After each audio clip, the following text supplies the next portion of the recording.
Olá, seja bem-vindo ao canal Rede Voluntas Brasil.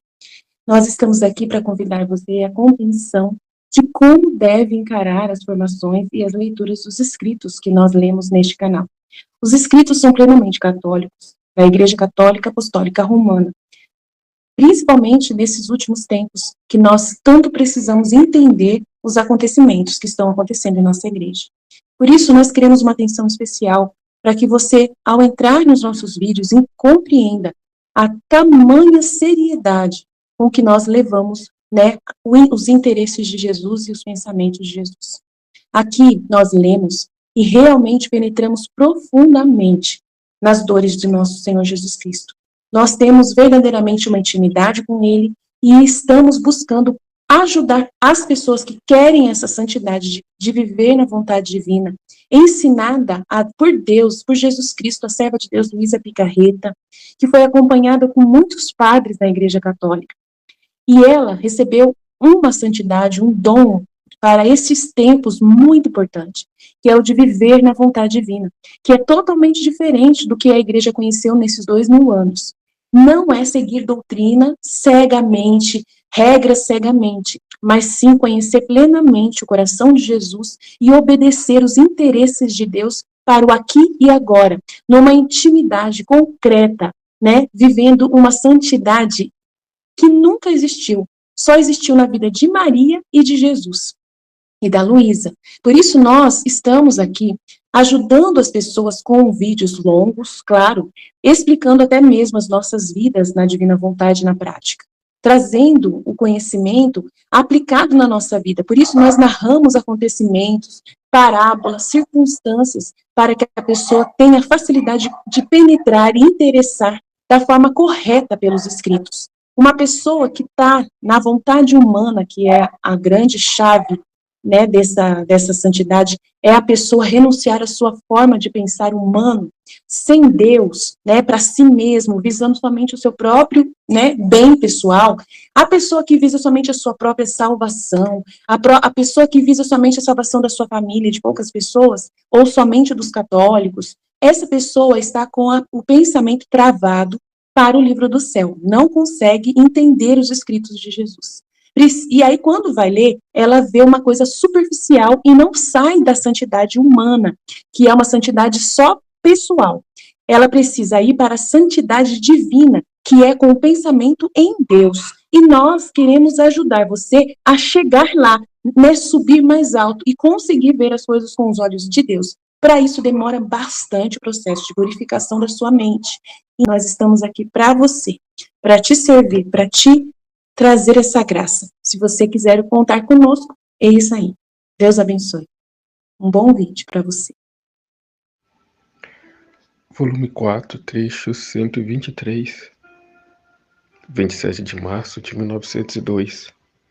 Ensinamento de Jesus acerca da justiça. Encontrando-me fora de mim mesma, procurava meu docíssimo Jesus. E enquanto girava, o vi nos braços da rainha mãe. Cansada como estava, toda atrevida, quase o tirei e o tomei nos meus braços, dizendo-lhe: meu amor, esta é a promessa de que não me deixarias? Se nos dias passados poucos ou nada vieste, e ele, minha filha, estava contigo, só que não me viste com clareza, e além disso, se teus desejos tivessem sido tão ardentes de queimar o véu que te impedia de me ver, certamente ter-me-ias visto. Depois, como se quisesse fazer-me uma exortação, acrescentou: não só deve ser reta, senão justa.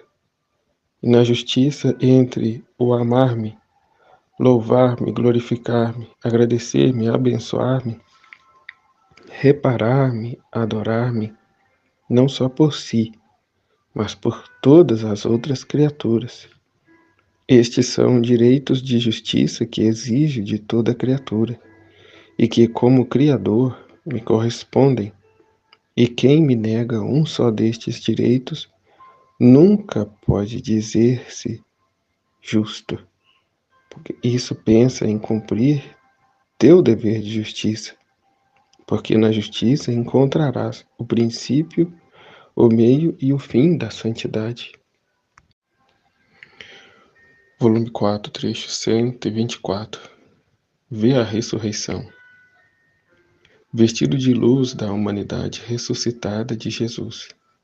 Esta manhã, encontrando-me fora de mim mesmo, vi por pouco tempo o meu adorável Jesus no momento da sua ressurreição. Todo vestido de luz resplandecente, tanto que o sol ficou obscurecido diante daquela luz. Eu fiquei encantada e disse: Senhor, se não sou digna de tocar a tua humanidade glorificada, faz-me tocar, ao menos, as tuas vestes. E ele disse-me: Minha amada, o que dizes? Depois que ressuscitei, não mais precisei de roupas materiais, mas minhas vestes são de sol, de luz puríssima que cobre a minha humanidade e que resplandecerá eternamente, dando alegria indescritível a todos os sentidos dos bem-aventurados. E isto foi concebido à minha humanidade, porque não houve parte dela que não fosse coberta de opróbrios, de dores e de chagas.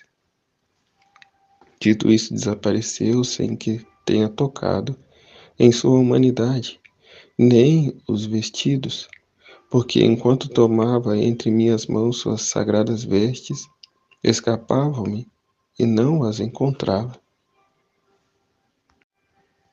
Volume 4, trecho 125, 4 de abril de 1902. Destruindo os bens morais, destroem-se também os bens físicos e temporais. Continuando meu habitual estado, meu adorável Jesus vem, mas quase sempre em silêncio. Ou bem me diz alguma coisa a respeito da verdade, e acontece que enquanto está o Senhor, a compreendo e me parece que a sabedoria dizer. Mas, ao desaparecer, sinto que me está a tirar a luz que me incutiu e não sei dizer nada.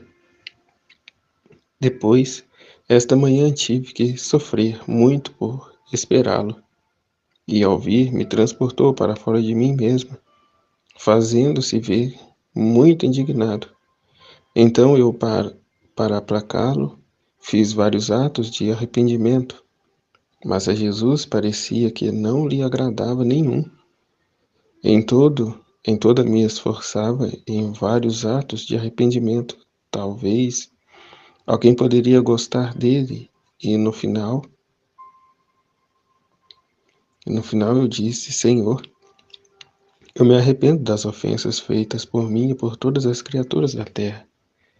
E eu me arrependo e repudio pela única razão de que nós ofendemos a ti, sumo bem, porque enquanto você merece amor, nós ousamos te ofender. Com este último, parecia que o Senhor ficava satisfeito e mitigado. Depois disto, me transportou no meio de um caminho onde estavam dois homens em forma de bestas, todos ocupados em destruir todo tipo de bem moral. Pareciam fortes como leões e embriagados de paixão. Só vê-los dava terror e medo. O bendito Jesus me disse: Se queres aplacar-me um pouco, vê e passa no meio deles,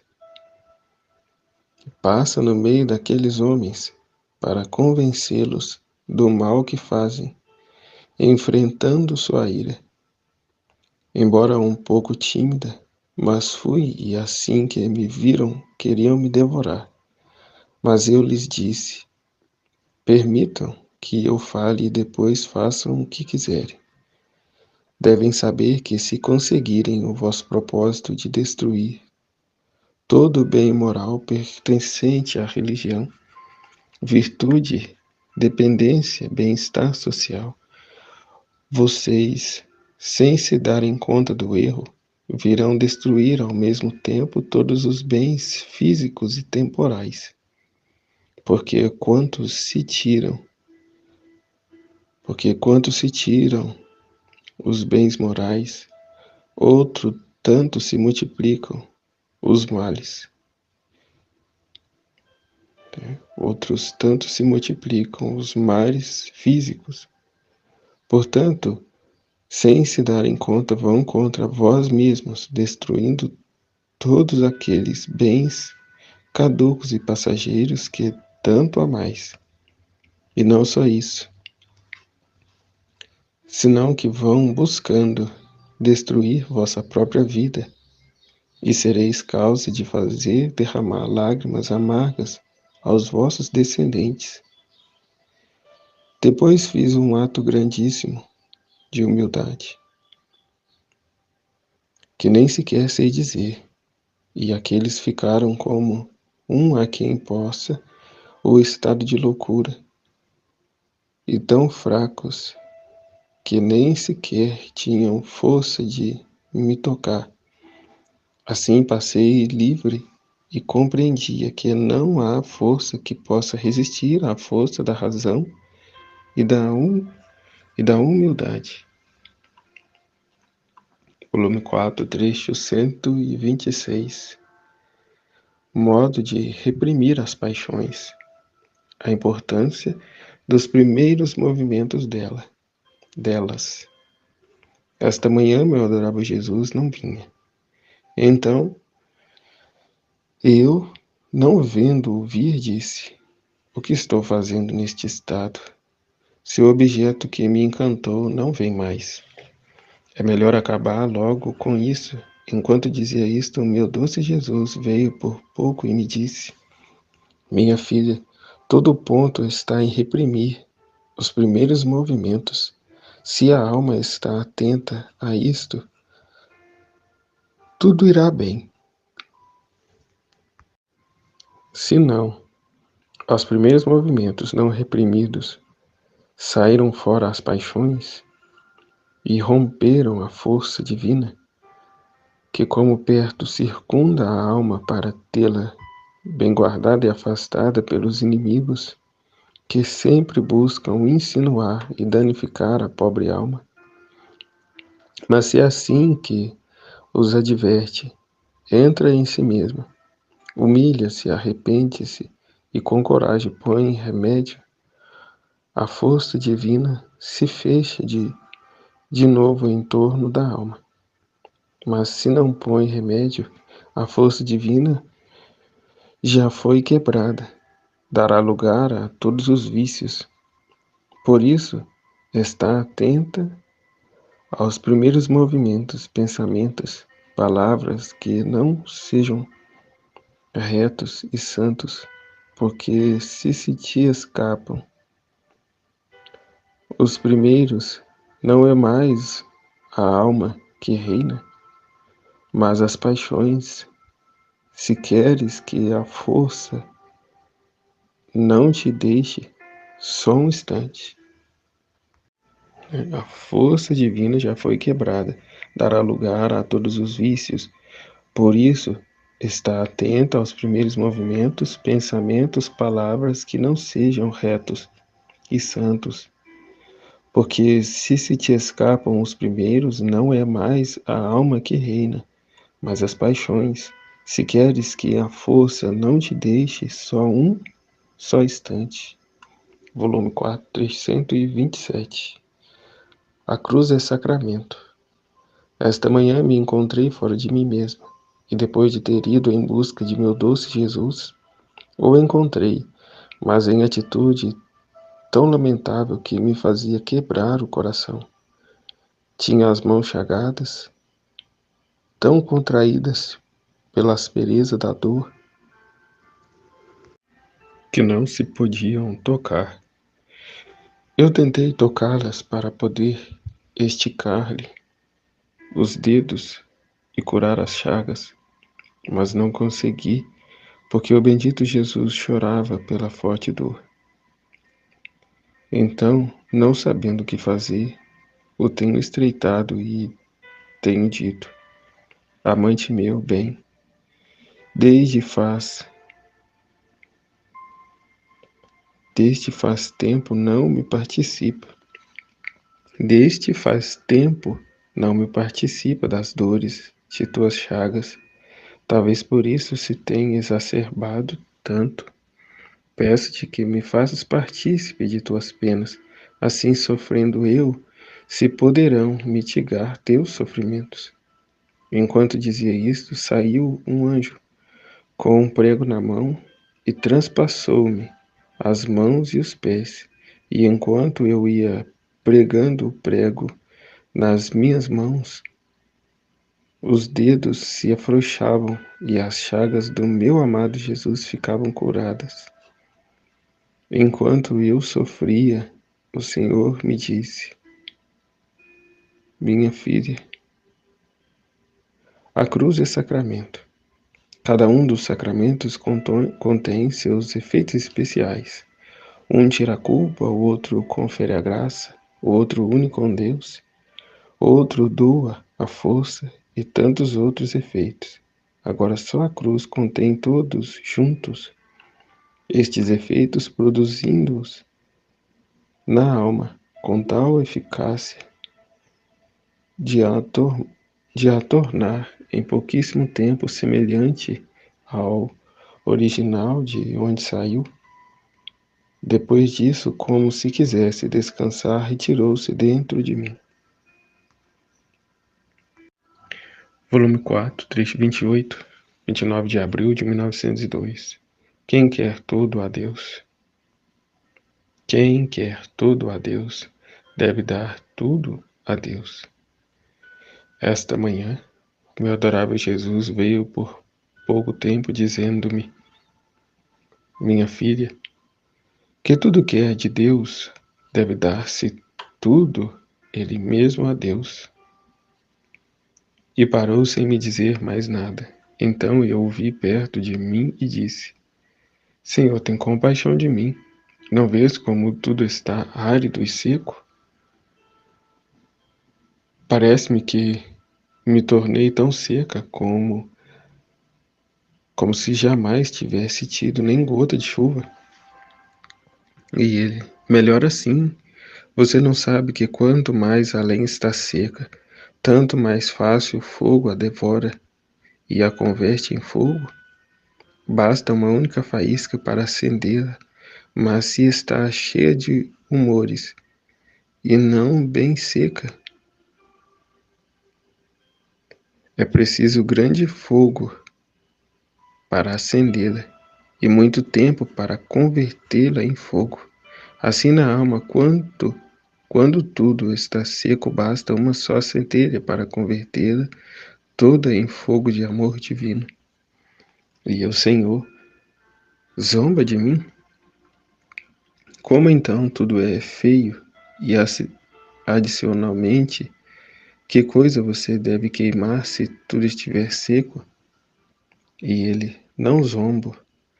E você mesmo não compreende que quando não está seco tudo na alma, o humor é a complacência, o humor é a satisfação, o humor, o próprio gosto, o humor é a estima própria.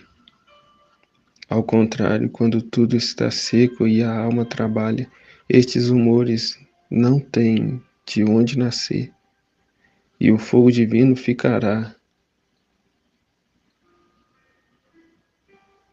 E o fogo divino encontrará só a alma, nua, seca como foi criada por ele, sem outros humores, estranhos, sendo coisa sua, lhe resulta facilíssimo convertê-la em seu mesmo fogo divino, e depois disto, eu lhe infundindo um horário de paz, sendo conservada esta paz pela obediência interior e custodiada pela obediência exterior, essa paz